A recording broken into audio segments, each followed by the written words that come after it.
Because he was like, no, yeah, I'm having a kid, but like I still want to see you. Like we could see each other like once a month.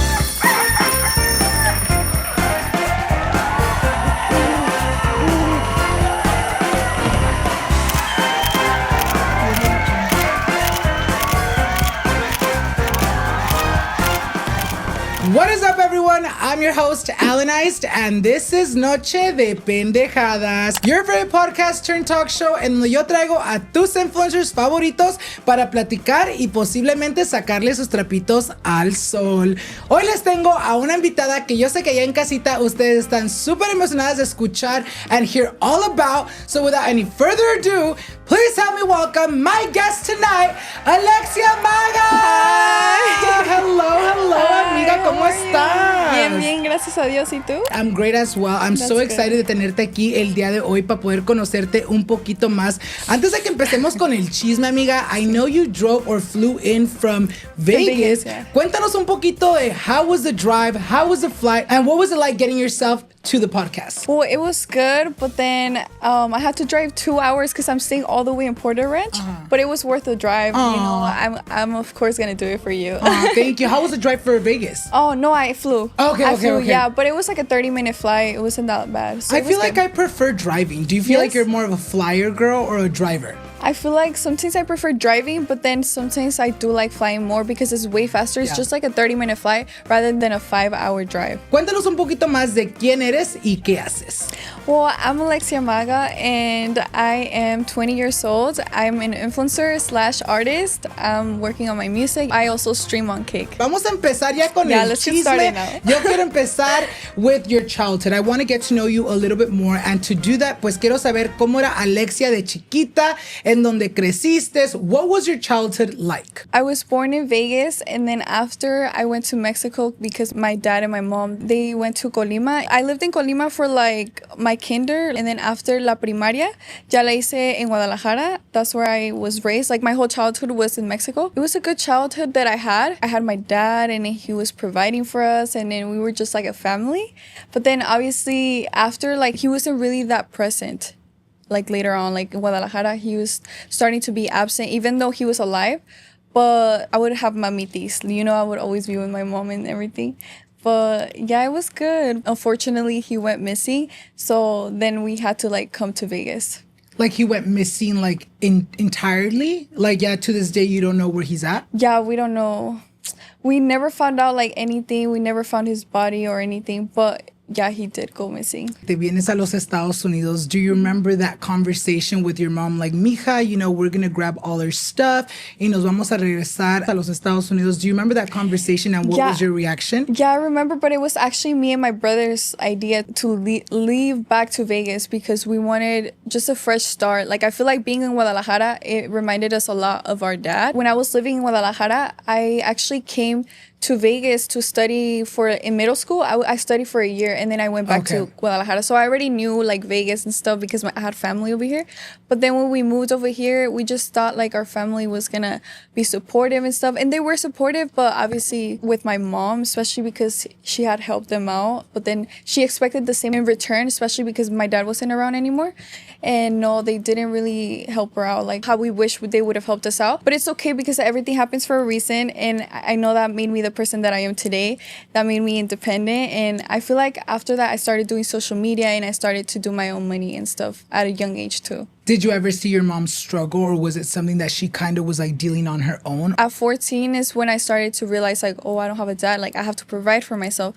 And I didn't really like to ask my mom for money just because around that time is when I also started having an addiction, you know, like with weed. Like I started because I wanted to like numb the pain because I had realized like, oh, I don't have a dad or I don't honestly know, but I was young. So I wanted to like just, I don't know, smoke my life away or something. Was there a moment where you realized and you were like, oh shit, it's not normal to not have your dad in your life? Yeah. Like I see my friends, you know, their dads are taking them out, buying them stuff. Was there a moment donde en verdad te pegó como el no tener tu papá presente? Yeah, low key. But it was back in Mexico. It was in Guadalajara when I was like, 8 years old or 9?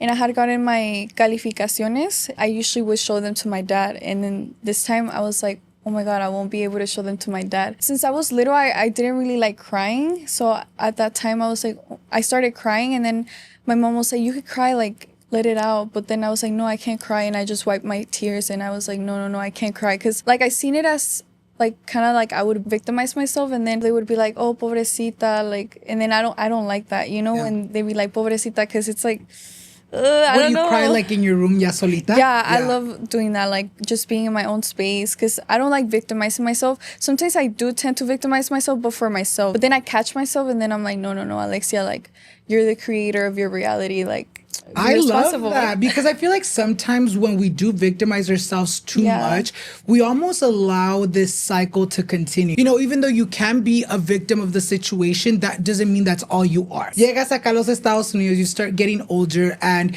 nos cuentas that at 14 you started getting addicted to weed. Cuéntanos un poquito más de eso. ¿Cómo empezó esa adicción? The first time I tried weed was when I was in 8th grade. It was because my friends, they brought a wax pen, and they were like, oh, do you want to hit it? And I was like, yes. And then I just love the feeling of feeling high, since it was my first time too. And then obviously, since you think it's gonna be like the next time and then the other time, so then I just continued doing it. But then after, every time I would get mad, or every time I would feel sad, I would just do it. Like, I just started like picking up the habit. And then I remember, like, since I didn't have the money to buy a wax pen, like, I even went to the extreme to like get money from my mom, and she caught me. She was like stealing from her? Yeah, I stole from her, but I was literally, it's okay, girl, I've stolen fucking from my mom too. I feel like everyone has. I feel like, díganme en los comentarios, amigas, if you guys growing up have ever stolen from your parents, whether it was $1 para unos hachiros, or how much, $20 for your pen? Like $30. Damn, girl, how did she catch you? She would count the money, so she was like, you took the money, huh? And then I was like, yeah, I did. Like, they would catch me. So then after, I started posting every day on social media, because I would get ready every day for school, and then I would be like, take pictures of me, and then I would post on Instagram every day, use hashtags, and that's how I started blowing up. And I would do it every day. I would be super consistent. That's how I blew up on social media first, with Instagram. And then after that, like, they started hitting me up for promos, for like sponsors, and then that's how I started making money. So I actually thank the weed, because it was my motivation. I was like, no, I need to buy myself a wax pen or something. Yes, you're like, I need my drogas. I need my drogas. But literally at 14, 15, like, I was so young. Like, now I look back at it, and I'm just like, damn, like it's crazy. That's crazy. Do you remember the moment that you realized that it wasn't normal for a 14-year-old to be smoking and consuming that much? Yeah, I realized that because I was literally high for 6 months without being sober. Oh, shit. And then my mom would always be like, Alexia, ya deja de fumar, but me entraba por un oído y se me salía por el otro. Like, I would be like, Mom, whatever, I buy it myself, so I don't need you to tell me anything. That's why I started being independent, because I'm like, I already make my own money. Like, whatever you told me, you don't pay for my stuff. Like, I'm independent. But I guess I was reveling out, you know, me rebelé. Like, I was just young. When I would be sober, I would get mad easily. Like, I would spaz out. I would have anger issues. Yeah. You know, and I would just like spaz out. And then I realized, like, oh my God, like, that's so bad, because I didn't have anger issues like this before, you know? So then that's when I was like, I need to stop smoking, because I get so mad easily. And then if I'm not high, like, I'm just like, oh, like, so mad, you know? Was leaving the weed hard for you? Yes. And then I also noticed that my eye bags started getting dark, and I started like just breaking out. And I was like, okay, this is enough. Like, I need to stop. But it was hard, but I did it. It was like, at first you can't stop completely. Yeah. Like, I stopped for a week, and then after for like 2 weeks, months, and then after, like, my friends would come, because they would always smoke with me, like, because I would hang out with older friends too, and they would come and they would be like, oh, like, let's smoke. So I would be like, fuck, like, I don't smoke anymore. They're like, let's smoke. And then that's when I would smoke with them, but that would just be like once in a month, you know? I stopped hanging out with them, and then that's when I started like being sober. Do you feel like you were using weed to like really suppress your feelings? Because, you know, nos cuentas that you weren't really one to show your feelings, because you didn't want people to be like, ay, pobrecita. Do you feel like you would use it almost to cope and to like make you almost not feel anything? I feel like, yeah, because I never liked expressing my feelings. I felt like crying, it was a sort of weakness. Like, people see you as weak. Like, I always wanted to be happy. Until this day, sometimes I'm like, no, I need to be happy. I can't be sad. Like, I need to have energy, especially for social media. Like, you always need to be happy. You know, like, you always have to feel like this persona. You can't, like, actually be sad and depressed. Like, no one likes being sad, you know? No one likes feeling sad and depressed because it's not the best feeling. What piece of advice can you give a teen watching that is currently maybe struggling with the same type of addiction that you had as a kid? I feel like you should stop because later on it's going to be harder to. And then it's okay to feel emotions, you know? You don't have to run away from them. Like, it's okay to feel them. Even if you have to do that alone, like, just express yourself because at the end of the day, it's emotions. They're teaching you something. And don't be too hard on yourself, you know? But obviously it's going to be hard, but just try to replace it with the gym or something else, or stop hanging out with those people that try to influence you to smoke or try to influence you to drink. Do you feel like that was like a big reason why you would do it, because you were hanging out with the wrong crowds? Yeah, I was hanging out with the wrong crowds. And to this day, I still talk to this one girl that she still smokes, but I don't smoke anymore because I already ya lo superé eso, you know? You're now like, I'm not going back, girl. Yeah. I feel like it is one of those things. One of the things I tell my nephew and my cuñado, porque ya están en esa edad, you know, they just started high school. I try to like tell them, not very much directly, like, you better not smoke weed, because I also don't want to be like, you know, on them like that. But I do always tell them, like, there is going to be a time for everything. There's going to be a time to smoke. There's going to be a time to drink. You know, I waited till I was 21 to try both of them. Oh my God. Yeah, that's literally. So, so I feel like los niños como se quieren brincar etapas. And I feel like it's like, if there's any piece of advice that you guys should get from the podcast or this conversation, is like, be a kid. No traten de brincarse etapas, because whatever you want to enjoy in life or try out in life, lo vas a hacer a su tiempo. Todo a su tiempo. I know, that's true. Todo a su tiempo. But then also, like, in my case, I grew up too fast. You know, I grew up fast, and now I'm 20, that I feel like I'm so mature in so many ways. Like compared to my cousin that's 21 and she's barely like growing and she's barely like getting to experience those things. Like, I love that for her, you know? But then me, like, now I'm thinking differently, where I'm like, okay, now I gotta lock in. I'm not smoking. I'm not drinking. I want to have purpose in life. I grew up too fast, you know? And now I have other goals in mind. Which I feel like that's good for you, because you're like, all right, ya hice eso. Me gustó en ese tiempo, but like, I don't want to do it anymore. Me tengo que enfocar en mí y en mi carrera, you know? Platicando de tu infancia, yo quiero platicar un poquito más de cómo eras tú en la escuela. How were you in middle school, high school? Were you the popular girl? Were you the outcast? Were you peleonera? Cuéntanos un poquito más about your school journey. 8th grade, I was actually doing boxing. Oh, shit. Yeah, I was doing boxing before I like started smoking.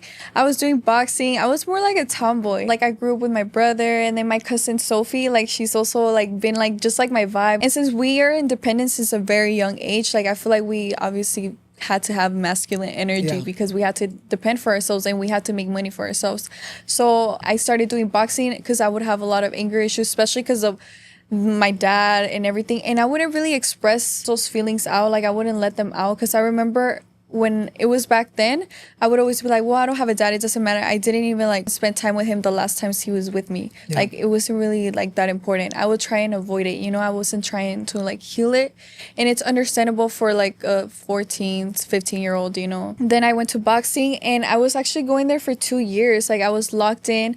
But then I actually got in a fight in 8th grade. Yeah, I got in a fight because... And you knocked her out. Yes. So they're like, we gotta stop giving her these lessons, girl. I know. How was that? ¿Cómo empezó ese pleito? Yo quiero saber todo eso. Yeah, I actually got in a fight because she used to be my friend. I started telling her about my story from back then from Mexico. I was like, oh yeah, like this happened to me, like my dad, this and that. And I was like, yeah, like we had everything, because my dad was really like providing for us, and he did have money too, so we were good stably. Era como una fresa allá en Guadalajara. And then after that, she just started being weird towards me. Like she was like being kind of like a bully, you know? And like even to me in my face, like in front of the class, she would make fun of me, like just like say little comments that would like obviously make fun of me, and I would be like, why did she say that? Like that's like what? That's low-key rude.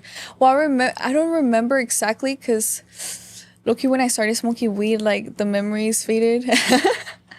But fuck, oh my god, let me think of something. But she would be the type to make up rumors, because this is the time where I was like, okay, that's enough. Like, I want you to stop talking about me. Let's fight. Well, around that time, I was like really like You know, I was really like Que ya me violent. hartaste, hija de tu pinche madre. I'm like, ven o pa' acá. peleamos, Yeah. yeah, O te so- callas, o te callas. Literally. Te callo, like, cause she wouldn't shut up. So then obviously it was this time where she would like make rumors. She was like, oh, Alexia doesn't get, like, she's broke, she doesn't have money to get her nails done because she's broke, you know. And then she would say, oh, Alexia pays for her phone. Like, she would just say stupid rumors, but meaning like that I'm broke, meaning that I don't have it, like that, like meaning like, oh, she's just like try to like, how do you say it?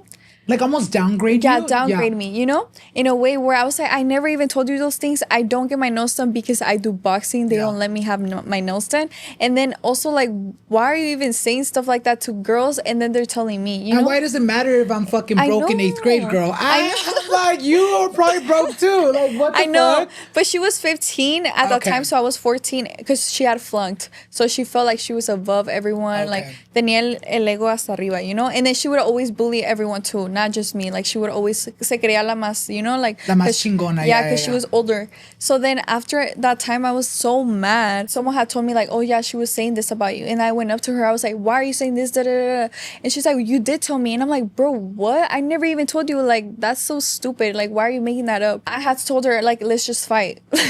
like let's get this over with. I know. Literally. I was like, let's get this over with. And she was like, okay, then after school. And she wanted to do it in school, but I was like, no, girl, we're gonna get caught. Like, we're gonna do it outside school. Like, to not get suspended, right? Yes, because she wanted to do it in school so they could separate us. I was like, girl, no, you're gonna get your ass whooped. And did she know you were doing boxing or no? Yeah, she did. After school, I was like, let's just do it by the 7-Eleven because you walk over there, like, you're gonna take the bus regardless. So then that's what she was like. After I fucking beat your ass, get the fuck on the bus y vete a tu casa. Literally. I know, so I was like, okay, yeah, let's do it. Then she was like, okay, whatever. And then she started telling everyone, she's like, I'm gonna beat her up, this and that. And I wasn't saying anything because I was like, okay, let's see how it goes. Were you scared leading up to it? Because it was like your first real fight, right? Yeah, it was my first real fight. Like, fist fight, yeah. Well, it was like greñas and everything, like agarre de pelo. But low-key, I wasn't nervous. I was just mad as fuck. She was telling everyone, and people told me that she's like, oh, she said she was gonna do this and that. So then we go to the gas station, and then she doesn't want to go up to me. Like, she's in her little grupo, and I'm in my little grupo. And then I'm like, how is it gonna start? Like, they're like, Alexia, go up to her, go up to her. And I was like, okay, but I'm gonna have to because she's not going up to me. So then I'm like, hey, like, come. And then boom, boom, boom, we started getting into it. And actually the video is on Twitter. Like, no I have the fight video. Yeah. Because I did a story time on my up? YouTube. Yeah, I did. You want to see the video after? I do. I got you. That's crazy. What was it like afterwards? Did you guys get caught or no? No, yes, we did. Because someone sent it to the school. Like, the video, they sent it to the school. But I think it was her. Yeah. Because she got beat up bad. You know, because Loki, I was like on top of her, but then I was waiting for them to separate us. But then she would try and get up, and then I would put her back down because that's the point, like, to have them down and just beat them up, right? And then I was just like, damn, I'm getting tired. I was like, is someone gonna come and rescue this bitch? Someone come separate us. And then after they just like break it up, they broke us up. And then after that, I remember I was like, I had said something on the video. I was like, hey, I'm sorry I'm too rich for you. Everyone was like, oh. Did she get on the fucking bus right after? No, I don't know what happened after. But then after the cops came, we had to run. And my throat was so dry because I had just fought. And then I had to run so I don't get caught up. I was so tired. My throat has never felt like that. Like, I felt like I had just, I don't know, like came back to life or something. Maybe because you were yelling, like fucking the bitch up. Like, take this beat. Literally. What was it like the next day or the day that que los cacharon? Because I'm sure, you know, pasa mucho in schools, you know, even if they get like down after school, you know, then the fucking school gets involved and they're like, hey, we saw this happen. Y'all are still gonna get in trouble. What was that like? Well, we didn't get in trouble right away, but then after she would still talk, after she was still running her mouth, they were like, oh, she said that you didn't let her get up. And I'm like, I'm gonna let her get up and then so she can beat me up. No, obviously if you're on the floor, that means because I beat you up, you know, like. And she's like, she wants to do it again, and I'm like, there's no way I'm doing it again because I already beat you up. I already won, girl. I already won. Like, I'm not gonna do it again. She was like, oh, well, she's gonna press charges. Like, she was telling me, and she's like, because she got a brain tumor. Like, she just started making shit up. I started getting scared, low key, a little bit. I was like, damn, what did I get myself into? Yeah, but then I told my mom, and mom was like, Alexia, te dije, da, da, da. I was like, oh my god. But then after, like, she didn't end up doing anything, and then they sent the video to the school, and then they came. they were like, oh, Alexia, like someone sent the video, so like we know it's you, because I would always wear khaki pants, like, you know, the tomboy ones. Like I would always wear them, so they're like, that's how we knew it was you. Like, who's the other girl? I thought she had sent the video to the office, so I was like, well, it's for sure her, like, because who else is gonna send the video to the school? So then I knew for sure it was her family. So then that's when I was like, oh, it's her. They put us in RPC, like on this program, like for like, you don't go to school, like they would like put us in a separate room where like we were there for like 1 week or 2 weeks. Like you weren't allowed to go to school, like you just had to go there, like in that room. Did they make you guys like apologize to each other or no? Well, yeah, like later on, yeah, like towards the end of the year, we were already cool. Like she was like, oh yeah, and then she wouldn't say anything anymore, like, because before she would be like the one to like say stuff to the people since she would be the older one, but now like she would stay silent. And then this one time too, like my friend told me in this other class, he was like, I actually was in class and she was like talking back to this other person, and the person was like, oh, shut up before I beat your ass like Alexia. And then she just shut up. She's like, oh shit. She's like, I can't be doing this shit no more. I feel like sometimes you do have to like stand up to bullying. Do you feel like in school you were bullied a lot, or just like No, I just feel like her, but she used to be my friend. I just feel like after she just started feeling envious probably, you know, and then she just started bullying me. But then after I stood up to it, and then obviously she was doing it to other people too, because she thought she was older. Like she was older than us, so she felt like she was the best. She probably just thought she could get away with it, you know? How were you like in school, as in terms of aplicada? ¿Eras un poquito burrita? How were you in school? Pues sí, era muy aplicada. Literally in math, I was like super aplicada. My teacher loved me that she even gave me a free trip to Disneyland. Like you had to pay for it. You know how they do like those 8th grade trips? But she actually like was like, no, Alexia, since you have the best grade in this class, like you could go for free. And I was like, oh, and I did. I love her so much, Miss McLeod. I miss her so much. I haven't gotten a hold of her, but I love her. Like she was the best teacher ever. But I feel like once in high school, that's when I started smoking. I would just like get like whatever grades because I didn't really care. Did you start like ditching? To go smoke? Yes. Then sophomore year, senior year, that's when I moved to another school where I wouldn't have my friends that would smoke. So because we moved houses. And that's where I started being like really consistent on my YouTube. I would do like a lot of YouTube, like get ready with me, or wake up at 4 a.m. like to go to school, like wake up at 5 a.m. every day for a week. And then I would just do like breaking the school dress code. Like I would do a lot of YouTube content. That's where I was like locked in on my senior year, is where I was just, I wouldn't even go for school. I would just go for work. You're like, I'm just trying to get my content in, girl. Like this video is about me going to school, so I guess I gotta fucking go. Cuéntanos un poquito más de eso. You know, obviamente you started social media at such a young age. What in your mind gave you that idea of like, you know what? Chingue su madre, voy a sacar mi teléfono, una cámara. I'm going to start recording my day because I want to do social media. What was that like for you? After I stopped with my smoking, because I would only do Instagram. Okay. But then after I started doing YouTube and TikTok, because that's when I started like being like, okay, I need to make money. And then since I was in high school, I would see a lot of high school content. So I was like, I could do that myself too. Yeah. So then I started just like learning. One of my friends, he taught me how to edit and how to do all of that. So shout out to him, JR. He's the one that put me on YouTube. I would do content every day. And then I started getting a lot of views. I got over 100K followers. Yes. And I feel like YouTube is like hard to fucking do that nowadays. And even then. I know. It's hard now because now I try to pick it up because I did stop now that I'm doing TikTok and my music, because like I try to do everything at once, but it's too much sometimes. But like, yeah, like back then I was just like only focusing on YouTube, and it did help me, and I won a lot of money from it too, you know, and it was fun. But I wouldn't have that much friends because I would always be focused on content and then just going back to like my house and like editing, and I would just have like my 2-3 friends. I wasn't really like the popular. Probably people knew me because people would go up to me and they're like, oh, are you Alexia from YouTube? Like, and I'm I saw your video. It wasn't like I would hang out with like a big crowd or nothing, or I wouldn't even like be involved in school that much. It would just be like my 2-3 friends, but mostly I would just hang out with them at lunch, and then most of the time I would do content, and then outside of there I would do more content, so I wouldn't be like that involved in school, you know? Damn, girl, you were a whole content machine desde una temprana edad. You know, at that moment in time, were there people in your life, you know, family members, friends that were like, girl, that's not gonna go anywhere, get a real job, or like start applying to an actual job because doing little videos ain't gonna pay the bills. Did you ever have people around you at that time say that to you? No, low-key, no. Really? Thank God. Thank Because God, my mom, she's always been super supportive, like, especially because she knows that, well, I've always had that dream, you know? And she's always like, no, yeah, she supports me. She's like, go do what you gotta do. And then she obviously seen the results, so she trusts me even more, you know? And then I will help her out too. Like, social media is the way to go now. I feel like if you want to study in college, it's cool.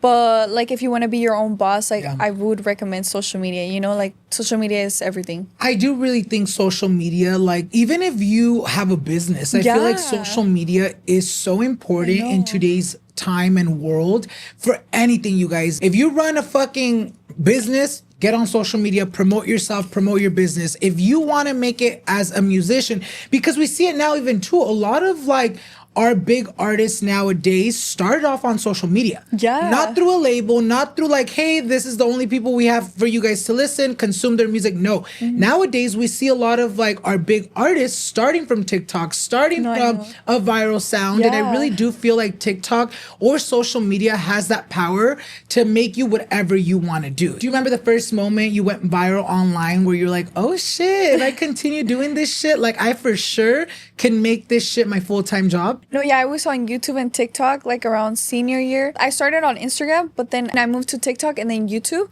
And then that's where I started going viral. And then I've never worked a job in my life. Like like a regular job. So I'm so grateful and blessed. But I've always been like social media. And that's something that I'm going to do forever. Till the day I die, literally. Stop viejita doing her dances. You're like, yes. Obviamente, being on social media comes with a lot of good and bad things. What do you feel like are the pros and cons to you when it comes to social media? Well, there's a lot of people that judge you always because they don't really know the full story. They see a clip or they see some drama and they just think the worst of you. But I feel like that's just going to be life in general. Even if you don't have social media, there's always going to be people that are against you, people that don't believe in you. Like your own family could be against you, you know, and they could always try and see the bad in you and not the good in you. But that's how people are. But now that I've been doing it for a while now, I've learned to accept it, and I'm not really taking it personal because at the end of the day, I know who I am, and I just know that they don't really know my full story, you know? And it's okay because they're just going to hate on me and I'm going to make more money. Yes, I really do. You know what's so crazy? A lot of people say that they like to block their haters. And I'm like, no, girl, those are the people that are most invested in your life. Those are the people that are watching your story as soon as you fucking post it. Those are the people that have your fucking notifications on to fucking comment una pendejada cuando posteas. And it's like, I like to say I love my haters. I love my haters too. I'm like, keep hating, girl. Them. I swear to God. And also our supporters. But I feel like I love my supporters. In able to thrive, you have to have people that don't like to see you doing good. And that's almost just a reflection of themselves because it's like, mi amor, ¿cómo de que estás aquí perdiendo tu tiempo talking shit in my comments when you can be using that time to build yourself up? I know. Decídete. Yes, that's true. But it's only because they're not doing nothing with their lives that's why they're shading you. They're talking shit about you because they don't have nothing going on for themselves. So that's something I realized too. Like it's more about themselves than about you, you know? Have you ever been scammed? Yo no, amigas, but I get it, girl. Scams nowadays are a text, call, and swipe away. But thanks to today's sponsor, Cash App, I can feel extra secure. When you get the Cash App card, not only do you get access to a ton of perks and benefits like exclusive early access to nationwide concert pre-sales or discounts on popular brands, but you also get extra security with the power to instantly lock or unlock your card from your phone in just one tap. If a suspicious transaction pops up on your card, Cash App has your back by automatically declining the purchase and sending you a heads up to confirm if it's you or not. Behind the scenes, you can rest assured knowing your account balance is protected by 24/7 fraud monitoring. Spend with peace of mind today and order your Cash App card in the app or at cashapp.com/card. One of the reasons I love Cash App is because it makes transferring money to your friends and family así de rápido. If y'all follow me on my Instagram group chat, y'all know that I be doing Cash App giveaways all the time. Porque así de fácil lo es. For a limited time, new Cash App customers can earn $10 if they use code SECURE10 in their profile at sign up and send $5 to a friend within the 14 days. Terms apply. Cash App is a financial service platform, not a bank. Banking services provided by Cash App's bank's partners. Prepaid debit card issues by Sutton Bank, members FDIC. Direct deposit, roundups, overdraft coverage, and discount codes provided by Cash App, A Block Inc. brand. Visit cashapp.app/legal/podcast for full disclosures. Now let's get back to today's episode. You know, I want to go a little bit back to when you were 16. Te pasó algo super traumatic and you finally, you know, maybe this year had the courage to open up about it online. I want to talk about that moment. Cuéntanos un poquito más de qué pasó. How did you end up in that situation and how did everything play out? When I was 16, this photographer had invited me to this event with the influencers. And at that time, it was when I was being reveled. You know, I had already stopped smoking, I think, or I'm not sure. But I had been going through a heartbreak around that time. I ended up going. I know I was so young and I shouldn't have done that. Like, I regret it so much. They offered me drinks. Like, we were obviously drinking. And then I lost conscious of, like, what I was doing. They did take advantage of me because I was young and I was obviously under the influence of alcohol. I'm responsible because I put myself in that position, you know? And but you were also 16. Did they know you were underage? Yeah, they knew I was underage. I still don't understand why I did that to myself, but I know it happened for a reason and I should trust God's plan. And I know I shouldn't blame it on God. It's myself that I did it. People always say like, oh, she's talking about this for clout, but no one would want to be known for this. Like, deadass. Like, this is something really, like, really sensitive and really traumatic that happened to me that I promise you I don't want to be talking about this right now, but I feel like I did talk about it online already, especially because recently I had gotten like in this drama involved and they were making fun of this one video. They had said like, oh, this is the reason why she got that, because she's sleeping around with other people. And like he was blaming me, saying that I'm sleeping around with a lot of people, that I'm a hoe, this and that, but that was not the case. That video that he was making fun of, it was because I had gotten taken advantage of, and that's why I was talking about it on social media. Because long story short, I was just trying to say that why is he trying to make fun of this situation where it was something serious. Yeah, it was something serious and something really traumatic. ¿Te recuerdas el momento that you woke up the next day? I do remember. It was just like, I felt like, oh my God, what just happened? Like, what did I do? I went back home. I took an Uber back. But I felt like I just had so much regret. And I literally I don't know. I felt like bad, like really, really bad. Like I didn't even tell my mom right away. Like I didn't even want to tell anyone. It was really like a vulnerable time. Like I think that's the lowest I've been. Apart from my dad, like that's like the lowest. And I still don't understand why it happened, but I know for sure, like, later on I'll understand, because Did you ever reach out to the person that took advantage of you? Like, hey, what went on last night? I did reach out, but then they ignored me. And then when they came back to Vegas, they wanted to hang out again. So then that's when I got so mad. I was like, what the fuck? Like, you fucking ignored me, and now you want to hang out with me again? Like, and that's when I got mad, and I had sent it to like the partner that he was with at that time, or he's still with. But I don't even want to talk about it, because then they're gonna fucking come at me, and well, whatever has to happen, you know? I don't care anymore. But yeah, like, I got so mad that I sent it to her, and she actually believed me, and I was like, oh my God, like, thank God. But then after, obviously, like, guys are always gonna lie, and they're always gonna never admit that they're in the wrong. I forgive them, and whatever happened. But I'm not going to stop talking about it just because it did happen and it's my truth. Yeah. And at the end of the day, whatever people say is just like, God knows the truth and I know the truth. And then I also got confirmed by one of the photographers, not the one that had invited me, but another photographer, that I was right. Like, I wasn't like being delulu, you know, like, it was actually like what I'm saying, it's right. The photographer had said like, oh yeah, like this is what happened. But obviously they're not saying that online, you know? Yeah. I think it is very sad. You know, obviously you were 16, and the fact that when you finally opened up about it, there was a lot of grown men making or picking at the situation as if it was something to laugh about, you know? Obviamente, being so young, pasa las cosas, te vas a tu casa. You were telling us that you were a little scared to even bring it up to your mom. Do you remember the moment you finally processed what happened, where you sat yourself down and you're like, oh shit, like this actually happened to me. This is what they did. ¿Tuviste un momento así tú? Yeah, I did have a moment like right away, I think. I told my mom like a week after. I'm not sure exactly, like a week after, around there. And she was just like, we can't go to the police, like it's already been a week. Like she obviously didn't know, like no tenía tanta sabiduría en eso. Because she thought like, oh, ya se te quitó todo, like no vas a tener pruebas, like no, like you can't do it anymore. And then that's when I was like, okay, like I can't do anything about it, you know? But obviously, like I did, like later on, like recently, like I did try and do something, but it's in the process. But obviously, like since it's been so long, it's just harder to It's like harder to prove. yeah. So I think this, like as of now, I'm gonna just leave it all up to God. Like I trust God so much, so I know everything will work out. Like I know He has a plan, you know, and I have faith on Him. Do you feel like it affected your self-esteem, your self-worth, or even your mental health? I feel like, yeah, it did.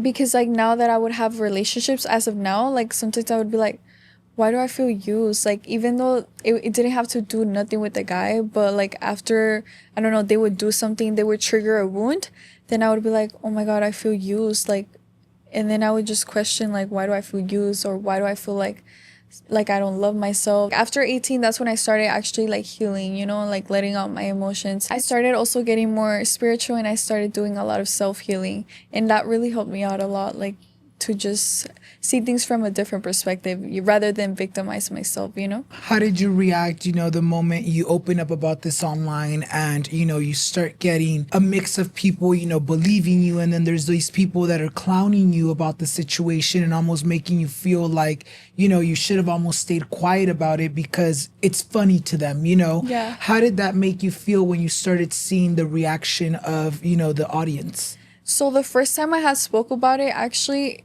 like I got a lot of backlash that I even stopped doing social media for a while. Like for a month, I didn't want to do, like I wanted it, like I regretted it so bad. I felt so sad, so down. I remember I started working out every day. Like I would go to Pilates and like just go to the gym so I could like feel more pain and like feel better, you know? And it was about to be my birthday actually. Like I was about to be 18. And I remember I was like, I'm not going to feel better for my birthday. I don't even want it to be my birthday. I don't care about my birthday. Like, I don't even care about nothing. I just don't want anything to do in, like, I just wanted to, like, Yeah. I just started going to the gym every day, and I was off social media. Before my birthday, I started feeling better. So then that's when I actually locked in really good on YouTube. I did the dressing up like Maddie, and that one blew up. It got 1 million views. So then after I started feeling better, like it transformed me, it made me better, because every time after you go through something, it's always good to transform it into something positive, because everything happens for a reason. It's always there to make you stronger, So then I felt better, but then obviously it got brought up again, like because it's so crazy to me, because I had been doing this mentorship. And the mentorship, it was about like healing yourself, internally. And then it said it was actually about manifesting your dreams. But in order to manifest your dreams, you have to heal yourself. Era como un ejercicio that they were like, okay, you have to relieve all your traumas. So then I thought of that one immediately. This was after when I was 18, like we were about to do the Latina house. So it was around that time, like recently. So then I was like, okay, let me write down this trauma. I write it down.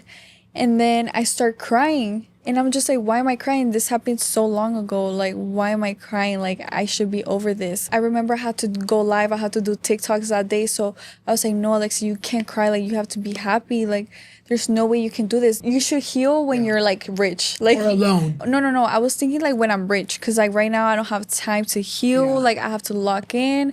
Like I'll heal whenever I'm at the top, So I literally, that was my mentality like months ago. I feel like God gave me like the warning. He was like, you don't want to heal right now? Okay. You're gonna have to heal, you're gonna have to heal. Yeah. Like before you get to your goals, like, you have to heal.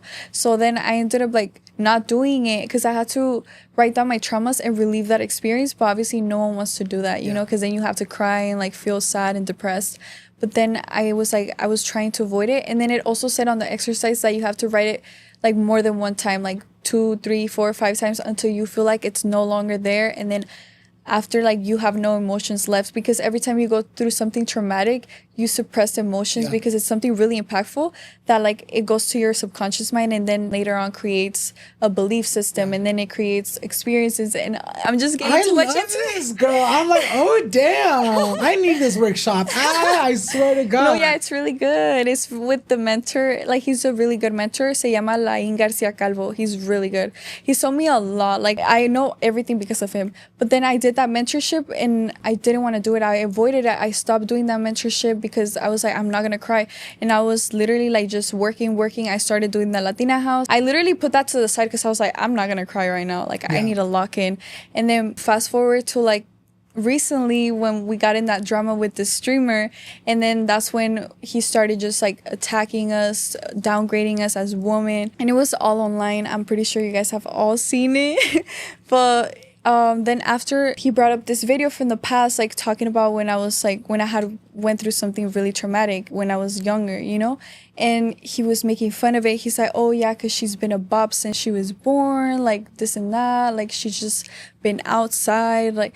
And when I seen that, like, since I haven't had healed the wound, obviously it really affected me. It triggered you. It triggered me a lot. It had to happen because God knew that if that weren't to happen, then I wouldn't have never healed, you know? But then it triggered that wound. And then that's when I actually, like, I got away from social media. I literally cried for a week straight. Like, I was so sad because I started reliving that experience.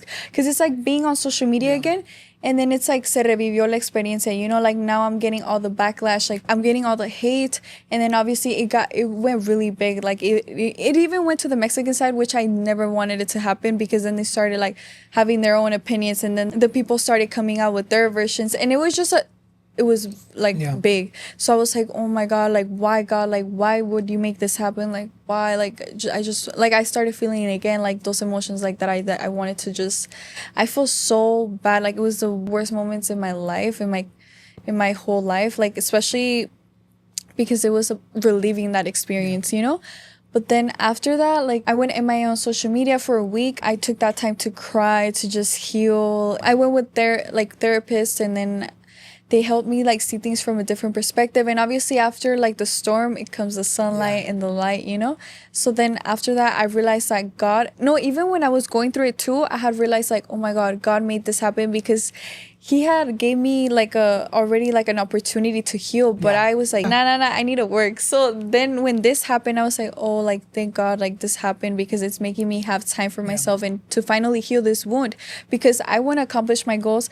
But for me to accomplish my goals, I need to heal myself so I can be better and grow, you know? And then God probably knew that me not healing myself, it wasn't going to get me to where I want to be. It was going to probably stop you while you were trying to get to the top. Because when you have wounds, they trigger you sometimes, even with friendships. Like you take things personal, even though it's not even like that. You take things a different way, where it's like if you didn't have that wound, you wouldn't be affected by it. You know, it's kind of like when someone touches you and you have a wound, like it's like, ouch. Yeah. But if you don't have it there, no sientes nada. It's kind of like what they say, that people sometimes respond with their trauma. Yeah. Like let's say I say something to you, nada que ver with like anything that you've gone through. You might react like triggered because of what you've gone through, but it's like, wait, that's not the way I meant it. You know what I mean? It is very much like that. True. Yeah. Around that time too, I had that wound, but then I also had a boyfriend, and I also had my cousin, and I would take things really personal. I noticed that I would take things personal, like with my relationship and with my cousin as well.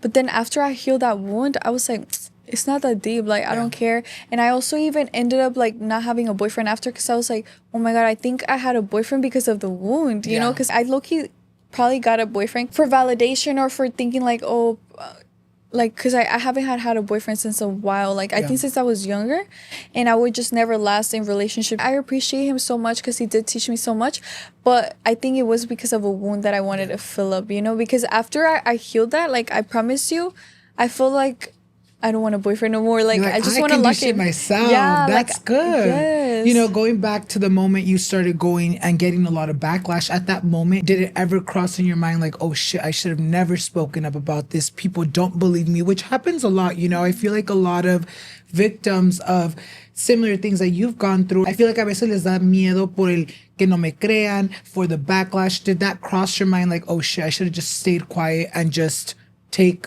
the trauma and everything as it is? There was a lot of times where I did think that, and obviously, because no one wants to talk about this online. Like, it's because a lot of people see this, and then a lot of people have their own opinions. And it did cross my mind multiple times till this day. But I just have to have faith in God and have to trust His plan. Because if it wasn't meant to happen, it would have happened. And I just have to accept things of how they are and do the best I can. You know, ya para terminar esta plática de este tema, you know, what piece of advice can you give anyone watching that has gone through a similar experience and are maybe scared to open up and tell their truth, or are just trying to find a way to heal that wound? Really seek a therapist, because that really helped me out. Hang out with people that are close to you, like your mom, your friends, like that will help you heal and understand your point of view. And also just know that you're not alone. Like, it happened to me. I'm doing this on literally like on social media, and it'll be all right. Like, just know everything happens for a reason, and you're gonna learn from your mistakes. Obviously, whenever you have kids too, like, it's not gonna happen to them. Like, you're gonna take care of them. And my mom, I don't blame her either, because it was all my fault too. Like, because I was the one that was being rebel. Like, she tried to stop me, and she tried to be like, no, you can't go out, no this, no that. But I was like, no, like, I'm independent. And I feel like it just had to happen, you know, because it was something that I ended up doing, you know, like, I was 16 at the time. But everything happens for a reason. But I know sometimes it happens even when, like, you're at home or in different scenarios, and you didn't deserve that. And, like, no one deserves to go through that, because it is nothing easy to go through. But I do believe that God has a plan, and everything always happens for a reason. So just believe that and have faith in Him always, because I promise everything turns out better than expected always. I feel like sometimes, you know, like, we need to literally see the light at the end of the tunnel. You know, sometimes we feel like we're stuck in a place where we feel like we might not get out, but it's the fact that we have to get up and do something proactively to work towards that, you know, light at the end of the tunnel. Because si pues te quedas ahí, si te dejas llorar todos los días de tu vida and you're not doing something to really heal yourself or make yourself feel better, pues ahí vas a quedarte, you know. And I love the fact, I've been loving this whole, you guys, I feel like I'm the one in therapy. I'm like, damn, you know what, I'm gonna aplicarme eso. Lo que he's is like the whole thing with the revivir tus experiencias, tus traumas. That's really good. You know what's funny? My mom actually told me años that she did something very similar like that, but it was like you had to write it down and burn it. Like burn like whatever the trauma was, and it made her feel a lot better. You. Because I feel like as humans, we sometimes try to suppress our feelings and our traumas and be like, you know what, like you said, I'm gonna ignore them, I'm gonna go on with my life, like I'm not gonna let that define me. But it's okay to like not let it define you, but also make sure you're doing that healing. Because it's so important. It's gonna catch up. Yo también, there's a lot of things that I went through as a kid that I'm like, oh, it's never gonna fucking catch up, like I already lo superé. Y ya de adulto, you're like, wait, that fucking hurts, or I'm like this because this happened. And then it catches up on your relationships and your friendships and just in general in work. Like, it gets in between everything. It's so important to heal so you can grow and you can see things from a different perspective, because we came to this life to evolve, you know? And that's the beauty of life. I love it. I'm like your senior quote. I swear to God. From 17 to 19, you were in a relationship that didn't end too well. Platícanos un poquito más de eso. You know, how did you guys meet? ¿Cómo te pidió que fuera su novia? And what was the beginning of your guys' relationship like? Well, actually, nunca fuimos novios, but it was one of the love of my lives, for sure.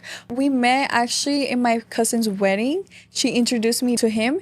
And I didn't think nothing of it, because that's when I was doing my YouTube. I was like locked in and I didn't want a boyfriend or anything. So she was like, oh, like someone wants to meet you, because she married someone that works with him. Okay. So then that's when he was just like, oh yeah, like I want to meet her.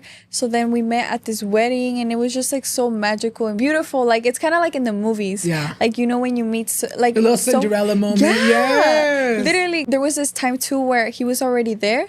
And then I was cold, and then he even brought his sweater and he put it around me, like literally like the movies. I was so in love.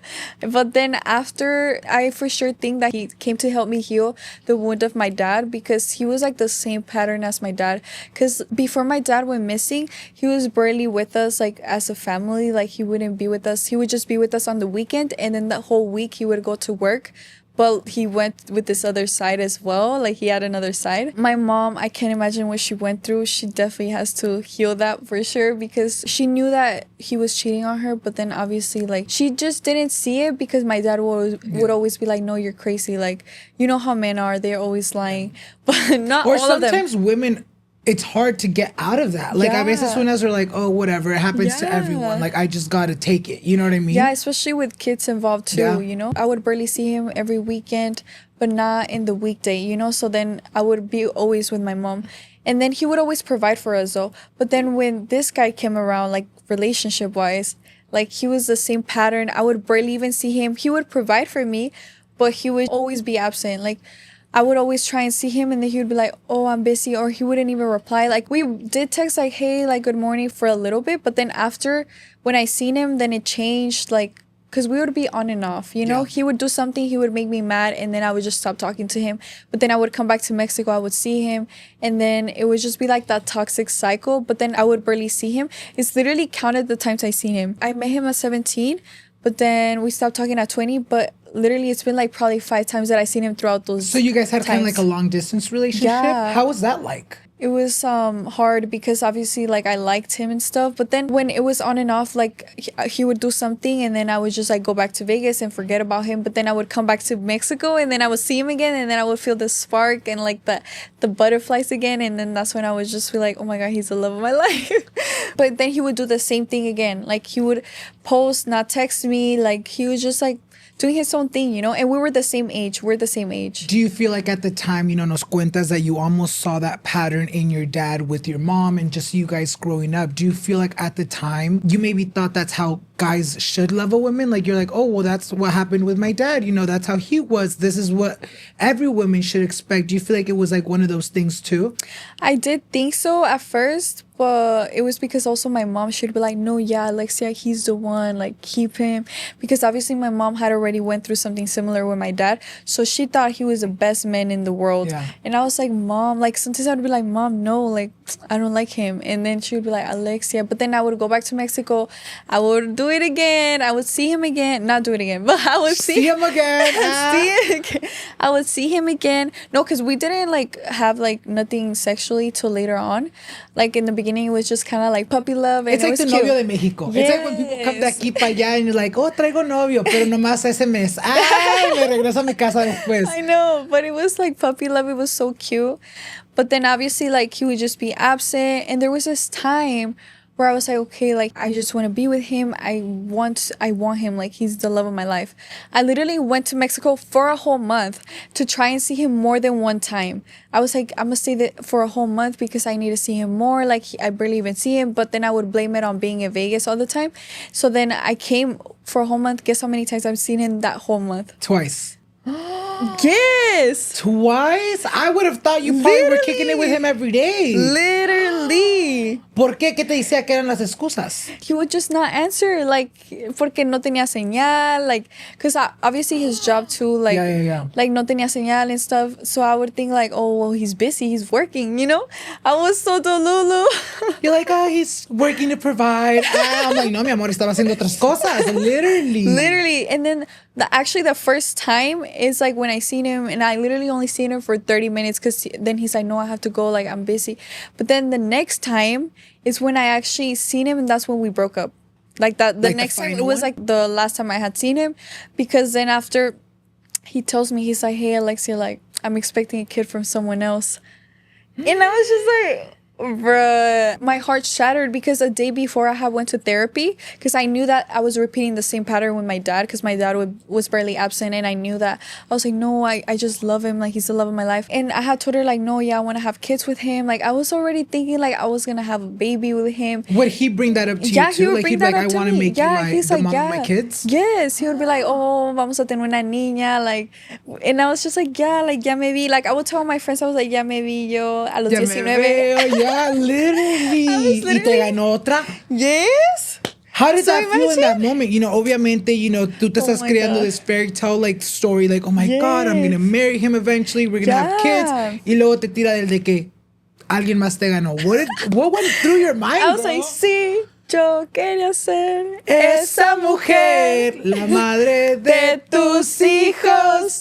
Y caminar hacia el altar. No. Pero no te pasó nada. I would have been heartbroken. Like, no. But my therapist had also, like, because she's spiritual, right? Okay. So I had told her, like, oh, I'm actually gonna, like, I'm gonna have kids with him. Like, he's the one. And she's like, no. Take a chill pill because you have to focus on yourself. Like, because I wasn't even doing social media anymore. Like, I was just like, no, he's the one. He's gonna provide. I don't think he wants me to, like, have anything going on for myself because he has so much money. So I'm good, you know?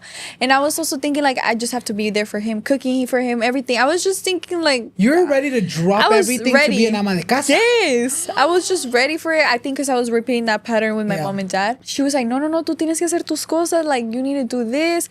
Y hasta me dijo, ¿está casado? Because, like, obviously this is like some spiritual stuff, but it's not like she like does witchcraft or anything, but like she has like psychic abilities and like I know this is kind of crazy, like people are gonna be like ugh. But it's like magical shit. Like literally, like she was like oh, porque los ángeles me están diciendo que está casado. Like she literally asked me that and I was like, no está casado, like, o está juntado. And I was like, no, o sea, because the guy had a kid already. Okay. So then, but he wasn't with the girl anymore. And I was like, pues sí, tenía una mujer porque tenía un niño, pero no está con ella. Like everyone tells me, even my cousin did, like the one that she introduced me to him.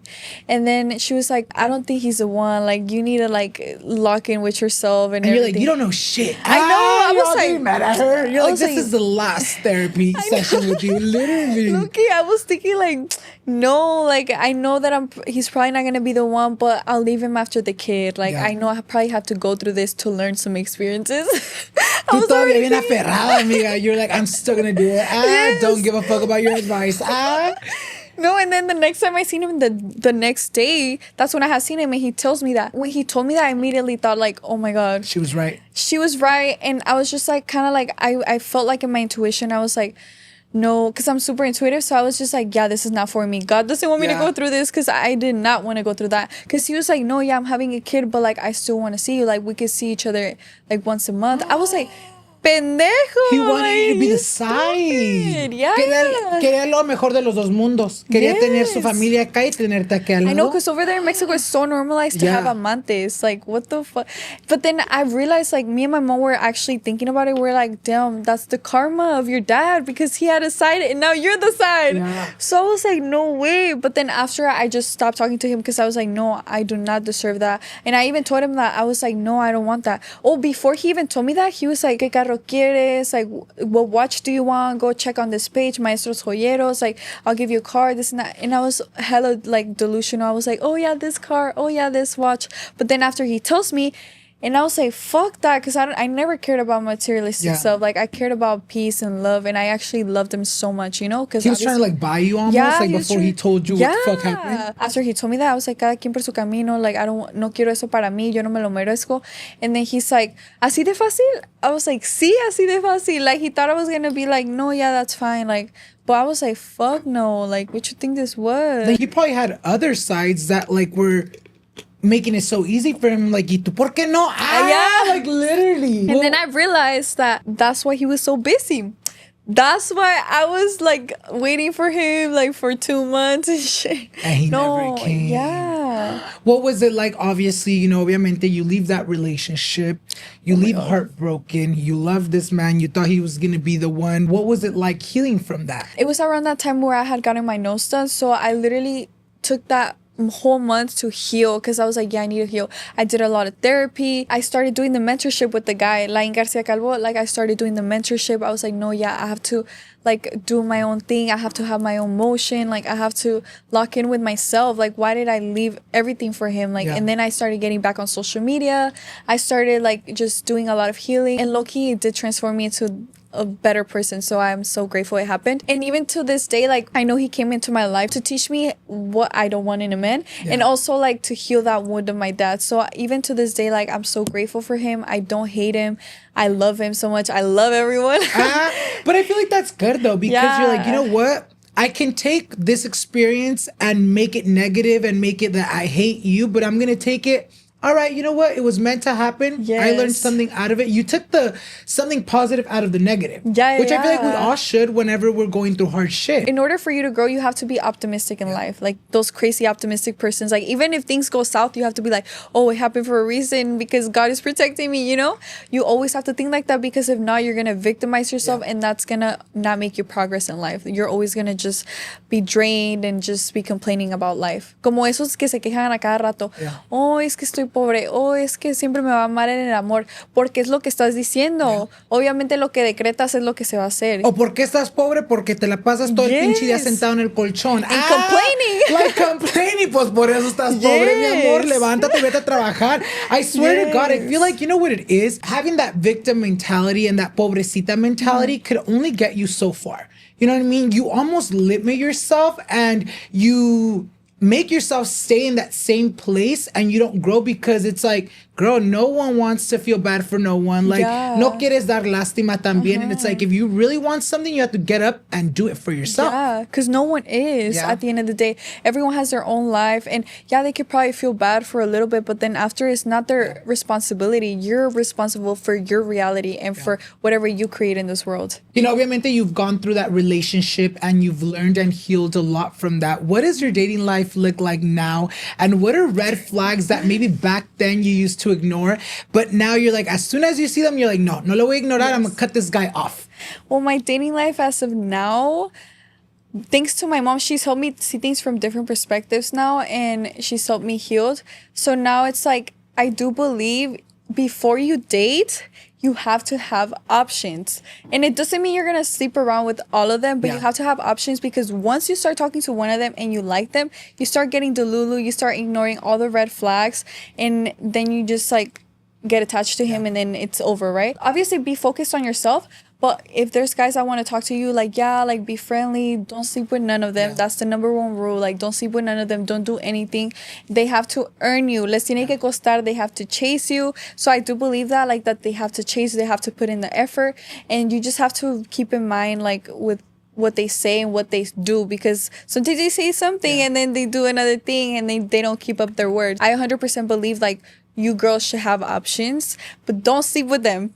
That doesn't mean you're gonna sleep around with all of them. I do agree, though. When you were telling me a little bit about that yesterday, I had told you, I was like, my grandpa literally had that same mindset when my sister was younger and she was dating this one guy that my grandpa didn't like for whatever reason. He was like, ay, mija, ustedes las mujeres son bien pendejas, no tienen opciones. You know how like the old school grandpa's like, no, mija, tú estás bien bonita, tú tienes que tener opciones. You have to like literally see how all these, like, let's say you have 3 options, you guys. Y no eres puta. Even if you're not, you guys luego te van a marcar de que lo eres. So mejor ten tus opciones. You know what I mean? Like, I always think about it like, if you have options, and as long as you're not, you know, in a relationship, you're like just talking, dating, you're able to see how these 3 or 4 or 5, 6, 10 men treat you. And you're able to choose from the best one because you're like, you know what? This guy that I thought was going to be the love of my life doesn't even fucking try one bit. Y tengo a este que hasta se viene desde sepa chingado desde donde a visitar. You know what I mean? It's like you have to see, like you said, to make sure their actions match their words. Yes, and who tries harder. But men love that. They love to chase. Like, if you were to give yourself that easy, they're going to take it for granted and they're not going to appreciate it. And later on, they're going to replace you with another girl. Because I promise you, that's just how it is nowadays. So you have to be smart about it. And obviously, the best thing to do is go slow in relationships, because that's something I learned now. Because my last relationship that I got in, I rushed everything and we dated the first month of getting to know each other because I had already known him since childhood. But then we haven't had talk like relationship wise. Like, we just started like talking. So then the next month we were like, yeah, let's date already. And then we dated. But then what happened? It burnt out quick. Like, ya se acabó el fun, you know? Like, it was kind of like, oh, pues... yeah, you get to see their real side and you're just kind of like, oh shit, like, I don't think this is the one for me, you know, like, I don't think he's the one for me. So I do believe like it's better to get to know someone and then you could consider dating. But you don't really get to know someone till like 6 months to a year. That's why it's so important to be celibate and focusing on yourself and working on your goals, so then you're not only focused on them, you know, and then you're focused on yourself. Taking things slow is so real, because it's like a lot of people, you know, they start dating. I know a lot of girls that would be like, oh, I've been talking to him for a month, he better ask me out or I'm done. And it's like, mija, luego andas chingando de que por qué cambió, porque ni tú lo conocías en un mes. Like, I know. The third month, you're like, he's acting different. Like, well, yeah, babes. Like, you gotta learn, you gotta fucking know these men to know what the fuck you're like literally getting yourself into, and really see the type of person and human they are before you settle down. What do you think, like, for you now is like your time frame? Like, you need to be talking to someone what like 6 months to a year before you can make it official? Yeah, 6 months to a year. And for right now, I don't want a relationship myself, but I feel like that's when you attract the most. I'm not gonna lie, but no, right now. Are you pulling more right now than when you were like? Yes, or even when I had the options, that's where I was pulling the most, where I'm like, man, no sé qué hacer, ¿a quién elijo? Because it was my first time. And then mom was just like, Alexia, enfócate en ti, like, calmada, gobiernate. Like, she would tell me that. And I was just like, oh my God, mom, I have to pick when I feel bad. But it's like, I'm not doing anything bad. And now I'm not talking to anyone because low-key, I realized that I had to focus on myself. I was putting too much focus on them, you know? They take too much of your energy. Yes. But now, next time, if it were to come, like, now I'm going to be more focused on myself rather than them, you know? So red flags, well, if they're absent, if they're not putting the effort to see me, like that one relationship I talked about. And also red flags when they're trying to control me too soon. Because I feel like I'm young, I'm 20, and it's not like I'm going to be hoeing around and everything, but obviously I'm learning in life, I'm going through experiences, and with social media and with the work that I have, it's like sometimes like when you want to travel, sometimes you want to do this, hang out, collab, like it's just like you just want to live like life. It doesn't mean you're going to do anything bad, it just means you're living through experiences. But if I'm talking to someone and they're already trying to be like, don't do this, don't do that, it's going to make me be like, I'm going to do it, because it's like, why are you telling me not to? Especially if we're just getting to know each other. So I do feel like it's better if you let things be, because you always have to let things flow.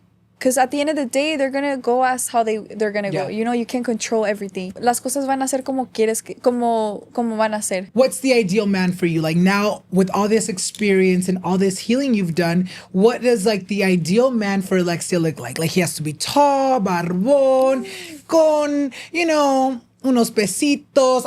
Muchos pesitos. Muchos pesitos, no, dólares, por favor. Dólares, por favor. Billete. Billete. Not change. How would you describe the ideal man for yourself? I don't really have a type, like he needs to be tall, he needs to be like this and this and that.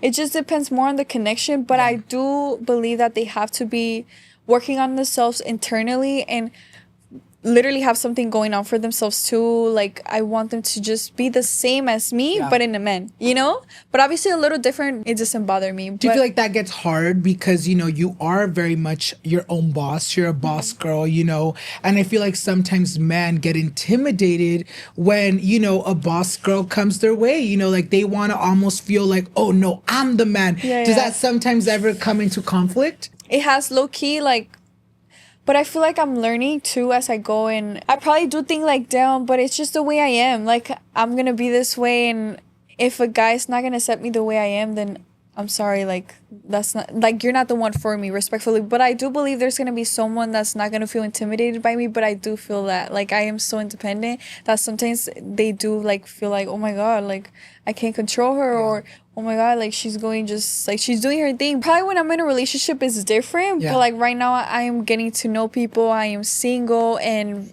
like, my number one priority right now is my career. So that's the number one thing. Like, nothing's gonna get in the way. I love that. Hablando de tu carrera, obviamente, you know, te lanzas recientemente de artista. You start producing music. Y lanzas music. You actually launched it really recently, right? Yeah, I just launched. I love that. Go stream it, you guys. Aquí les vamos a poner la foto para que ustedes vayan and stream it. Cuéntanos un poquito más de cómo empezó eso. What made you be like, you know what? I want to start doing music. Has this been a dream que tenías desde chiquita? And now that you're you're in this situation, you're like, you know what, I can actually make it fucking happen. Yeah. Cuéntanos un poquito más de eso. It was actually when I was younger, like when my dad was around. I remember when I was with him, when I was in Mexico, I was 6 years old. I was trying to see what I was going to be when I grew up. You know, it's when you have those questions like, oh my God, what am I going to be? Or what do I want to be when I grow up?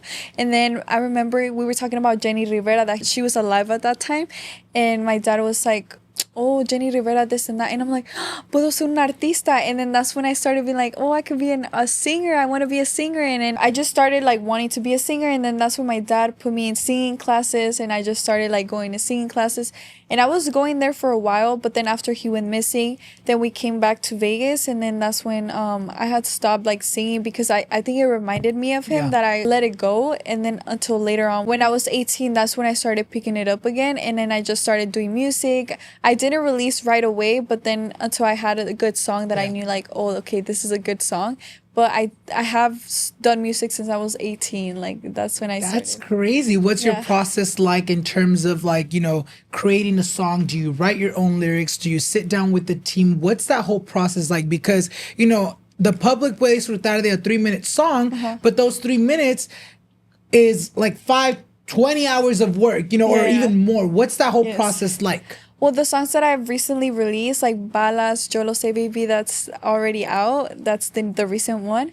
Those, I wrote them myself. And also, I have worked with my producer. But I love writing my own songs, because that's how I could create, and that's how I could talk about my experiences. Like, Balas was actually about the guy that I told you about, the relationship with the guy that was being the same pattern as my dad. I wrote that song for him because I was so in love that I was just like, yo contigo me animo en la cama.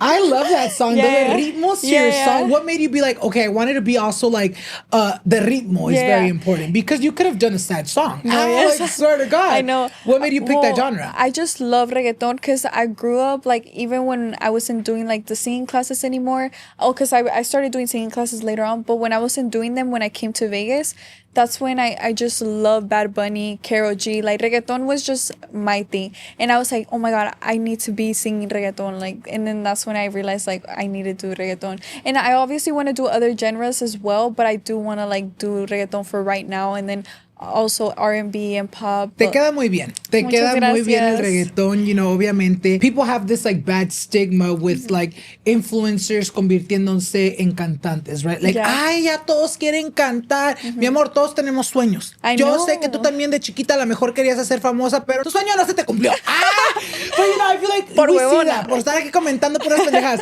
But I feel like we do hear that a lot. You know, like, ay, ya todos quieren cantar. It's like, well, I've always wanted to do it, but now that I have the means to do it, like, I'm gonna go with it. Was it scary for you to be like, oh my God, like, I'm gonna drop music, like, how are people gonna take it? Me van a criticar. What was that like for you? Okay, it was scary, but then I was like, no, this is what I want, so I don't care whatever comes with it, because this is what I want and what my soul desires. Whatever price I have to pay, it'll be worth it. What are dream collabs that you're like, oh my God, like, when I make it in the music industry, I would love to have a song with this artist? What are your top 3 musical dream collabs?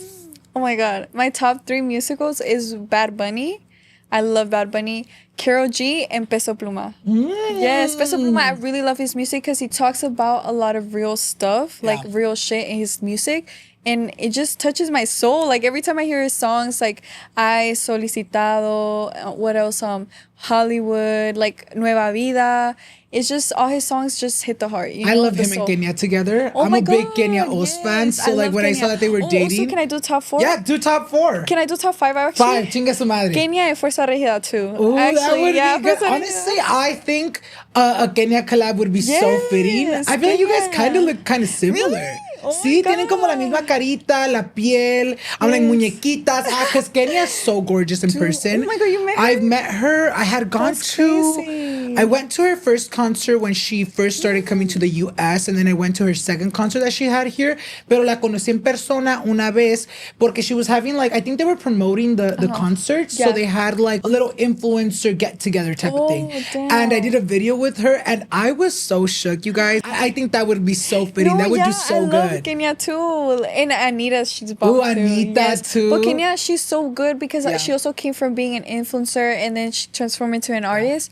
and I love her. Like that's and she also had some drama before with like these other YouTubers, and then Karma's a bitch. I don't really care too much for the other people drama involved. But you just see the results, how things turned out. Like her life could have literally like stopped there, but she kept grinding and working. And miren la hora, you guys. I like love that. She is no longer known as an influencer or YouTuber now. Ya todo la traen de cantante, which I feel like is a big full circle moment for her because like she's always said that that's something that she's always wanted to do. Are you currently signed to a label or do you want to do more of like the independent route? No, I'm currently independent right now just because I haven't found a label that fits me, like what would benefit me too in the long term. So I feel like as of now, I want to keep releasing music. I want to keep doing it myself so I can get the spark going and I could have that confidence. And then later on, once I blow up or like once the song blows up, then I could just pick it up from there and then labels will reach out to me. And it will be better because then it will be a better deal if I pick it up myself first. Because if I do it with the label, then obviously it could be a 360 deal or it could be like, or like they can not take beneficial. Advantage because they're like, pues no estás, you're not as big yet. What do you want? Is that something that scares you? Because se escucha mucho, you know, a lot of these artists or up and coming artists getting taken advantage from labels. Is that like something that scares you? Yeah, that's something that scares me. That's why I'm independent right now. And I'm the type I'm so intuitive. I love God and I'm all about the spirituality, but not in the spirituality in the wrong way. It's in the right way, you know, because a lot of people think like, oh, like you're Taurus and zodiac signs. No, it's not about that. It's about like healing your inner self and like obviously like finding God inside of you. So I do always listen to my intuition and my intuition always guides me. So it's telling me right now to like be independent and just wait it out. Like I have to be patient because we always want to have things really fast and I'm so impatient sometimes, but I always have to trust the process, you know, and I know everything will work out in the perfect timing. I have to trust God's timing. And it's so crazy, you know, around this time last year, I've been wanting to be in your podcast. So then when you hit me up this time this year, like recently, I was like, oh my God. It was meant to be. I manifested my dreams. Like I'm slowly getting to them, you know? And I'm so grateful to be here. Like it's so crazy because it's a dream come true. I literally texted him that too. Yeah, she did, you guys. And I actually, I'm so glad we had this conversation because I was telling her, you guys, I felt like I was kind of in therapy. I was like, all right, like let me apply that piece of advice to my life because I feel like, you know, you've been talking a lot about, you know, healing and you've been talking a lot about, you know, your spirituality. And I feel like maybe after this, I might want to tap into my spirituality or my fucking healing because I feel like it really does change your whole mindset. You know, hablando de la música, is that like hard to fund by yourself because you're by yourself, like the music videos? Because la gente nomás mira the post-production, miran que, ay, está buena la canción, ay, qué chido le salió el video. But I'm sure it's expensive. No, it is expensive, especially since I'm like putting the music videos and then the like content and also marketing is where it's really at. Because before when I started, I was doing music videos, but I wasn't really invested in marketing. So that's why it didn't really do good. But as of now, I understand that I shouldn't invest in my music videos. I shouldn't invest in content like little clips for YouTube or TikTok and then Reels as well. But then invest my most money on marketing, like on TikTok campaigns, on YouTube ads and all of that, because that's what's gonna get you go more viral. And that's what a lot of artists do. Like I've seen that because I picked it up because they always tell me like, oh, how much would you charge for a TikTok promo or like to use my sound? So I'm like, oh, they do that? Then I started doing that myself, you know? I think that's cool though. Like you're able to use your experience and everything you've learned being in the industry as an influencer and you're like, all right, voy a agarrar esto y lo voy a aplicar a mi carrera, you know, which I feel like is cool. And I'm so excited to see, you know, you're big on manifesting, you're big on making shit happen for yourself, and I can't wait for you to have that moment with Karol G, Peso Pluma, Keniaos, y los que quedan, amigas, y los que siguen. You know, I'm so excited. Ya para terminar el día de hoy, ¿en dónde te miras tú en los próximos 5 a 10 años? Well, in 5 years, I do see myself on tour. I already see it. Like, I see myself on tour, going to Vegas, not to Vegas, because that's where I live, but to LA, to New York. What else? Mexico, everywhere, all around the world, and just like already, like being, for example, like Kenya. Yes, like do a whole fucking 360 with your life. Y yo 360. sé que igual como si le sigues chambeando así como nos has dicho, amiga, lo vas a cumplir. And I'm so excited to see it happen, amigas. A lo mejor pasa el año que viene. No se tienen que esperar tantos años, amigas. But with that being said, amigas, if you guys no la han ido a seguir, vayan y síganla on our social medias, which I'll also leave linked down below. Y también no se les olvide seguirme a mí so you guys won't miss any future episodes. And with that being said, thank you so much for being here. Thank you so much, Alannized, for having me in Noche de Pendejadas. I love you. Oh, I love you too. And thank you guys so much for watching. And we'll see you guys in the next one. Bye, guys. Yay! Bye. It was so good.